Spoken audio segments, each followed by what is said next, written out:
But when Charles suggested an open mic and about, I didn't know it was about women. Since I'm a woman, I thought I qualified. Because in the past I've come here and there was something about fathers and I thought, oh, I have a great father story, I want to tell it. But, I wasn't part of the speaker group. And then there was a session about bosses. Oh yeah, I've got some great boss stories. Didn't have a chance to speak about it. So I thought, well, I'll tell these stories, but they're not necessarily about women. But they're about people, and they're about a sense of humor, a Japanese sense of humor, which took me years to understand. First of all, you have to understand Japanese, and that took a while. But not only understanding Japanese, when Japanese make jokes in English, it's a different type of humor, very subtle, but really funny. And it took me many years to enjoy that. And I suppose I'm a source of humor for my neighbors. I'm sure I'm a source of humor. I don't care about that. And anyway, I'm happy to be here tonight. I took some time thinking about what I was going to wear, and then I discovered what was going to fit me is what I was going to wear tonight. So, getting old here and all this delicious food.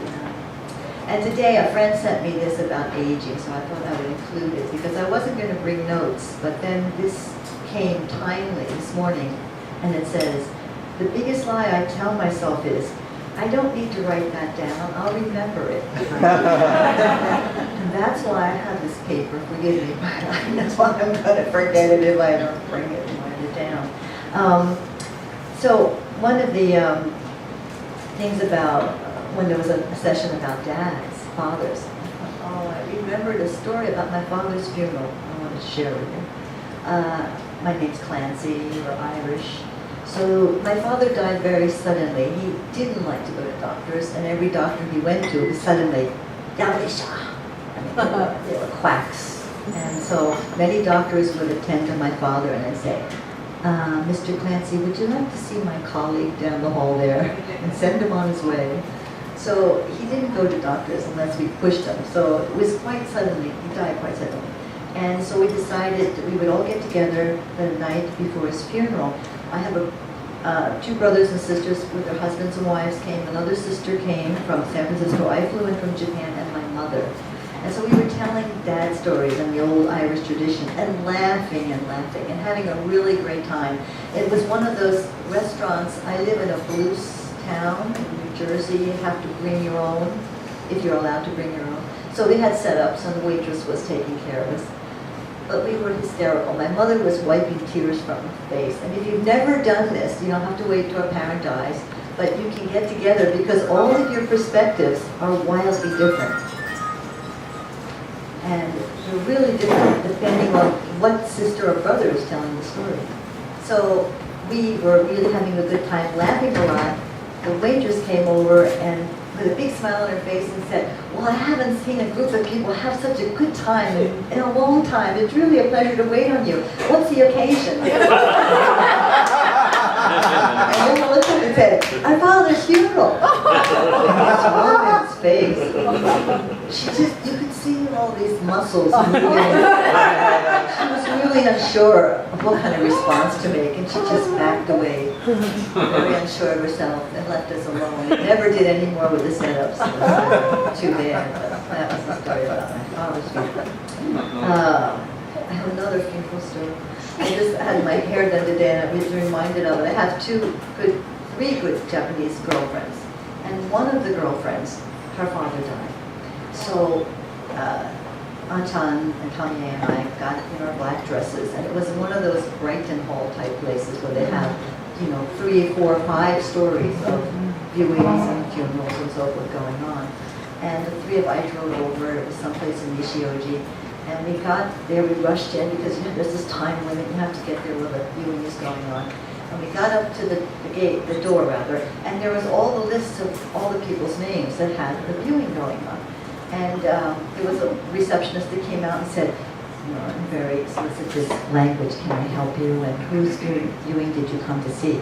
And the three of us were like, I didn't know Yoshiko's father's last name. That's because Yoshiko had been adopted. She and her brother and sister lived in Kobe, and still after the war, it wasn't a good condition to live in coastal cities. So she came to Kyoto, and different aunts and uncles brought them up. So she lived with an uncle and aunt on Omi near me. But we didn't know his name. So the three of us staggered around like three stooges. What are we going to do? And then it was hard to explain that we didn't know the person we were coming to pay respects to, his last name. So they kind of, all right, I think I'm in. Because I didn't like we were crashing the funeral home. So we went in, and we went to 5 viewings that night. The person we were looking for. And thank God, like the next to the last viewing, Yoshiko spotted us wandering around. We were on like the 5th floor by now, and so we were spared. She came running over to us and thanked us for coming. We were so grateful to see her.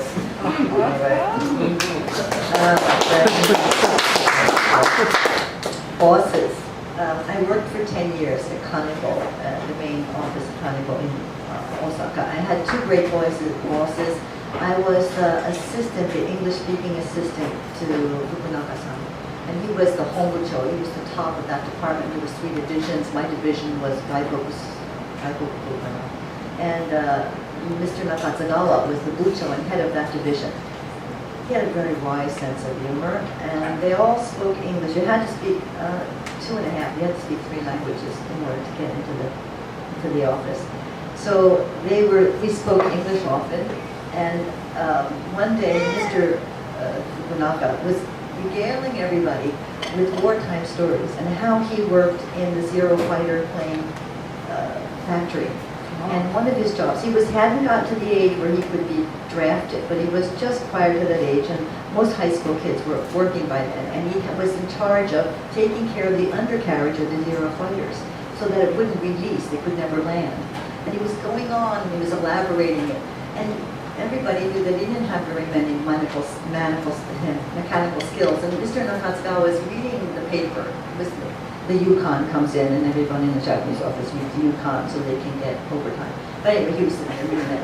And Mr. Fukunaga is in the front of the office regaling the story about the Zero fighters were not going to land.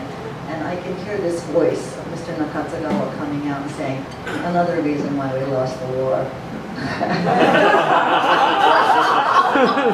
didn't know whether to laugh or go on with that one. I let that one lay there. Really, I had a good sense of humor in that office. Now, neighbors, I don't have kids, but I have cats, and that has brought me into my neighborhood more than I would expect it to, just because my cats hung out at different neighbors' houses. And I had a nice little cat named Puyi. He would go out every night at 11. He'd come back around 5 a.m., meow, meow, meow, meow, for about 30 minutes, tell me all the news, every place he was, everyone he saw, and then he'd curl up and then collapse in a lump, and he would sleep for the next 5, 6, 7 hours. So one morning, about 9, one of my neighbors came over, ping pong. This neighbor had a driveway, but she didn't have a car. So in the driveway were lots of potted plants. The driveway was opposite the Jizo, our neighborhood Jizo, and it was on a stone platform. And there was a crack about this big in the stone platform where mice could come and go. And if they got back in time, then they never got into my house via Puchan. So he would lay among the potted plants and wait for these mice. That's where he stayed all night, unbeknownst to me until this point, that the neighbor came around and thought, ping pong, and he said, yeah, can I help you? And she said, there was a big cat fight last night. And I said, I think I heard something, but Puchan's okay. No, Keidarake desu. So she's telling me, Keidarake. And I'm going, yeah, Kei ga nai yo. So I'm telling her, he's fine, he's okay. Now, it took us both a minute to get through this, but Kei can mean hair. And there was hair all over the front of her house. And Keiga means injury. And I'm saying Keiga nai because Japanese have a tendency to drop their prepositions. So I'm saying, no, he's fine. And he's going, no, he's not fine. No, he's fine. And, she's telling me this hair all over, and I'm telling her, anyway, they put up with me. And he was a great mouser. So the neighbors across the street, the Mizunos, hated cats. They hated cats. So they had reason to hate cats because the neighbors next to the Abes had Blackie and his wife, Dragon Lady. The Dragon Lady had 2 kittens that beat up my lovely Bhutan for year upon year. And the lady, and they would go over to Mykonos. They weren't exactly trained, so they probably did pee and poop in the Mykonos front yard. So she had all these bottles of, those 1 2-liter plastic bottles all over the place. So they think that cats will not pee because the reflection of the sun will drive them away. It doesn't. It just provides them another source of a spot to pee. So whenever the delivery people came, Mrs. Mizuno would just delight in opening the door, and she'd go, "Neko, Neko," like that, meaning she's trying to tell the man delivering something, be careful and watch yourself, because there's all these bottles around. It was for my benefit, so that I would, stop my cats from going over there. So he was a great mouser. He caught a lot of mice. So I decided to make a poster one day, and I had a picture of Bhutan, and then I had all these little mice on the bottom of the poster with cross marks. And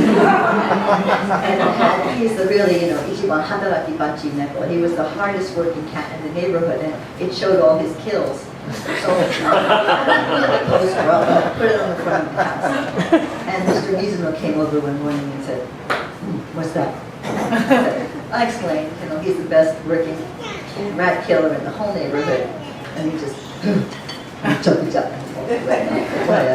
mess, you're a mess, cat's a mess. Anyway, that was my neighbors. And then one other neighbor, I didn't know, again, that Bhutan was hanging out in the very entrance of their house. And I only found out about it because it was one of those little old houses. They had a house in Osaka, but the woman's mother lived in this house, and they would come occasionally to take care of the house. And there was the kind of house you open the door, and then on the left side there was a toilet, right in the entrance, more or less. So I didn't know it, but they used to leave the door open because they also had mice.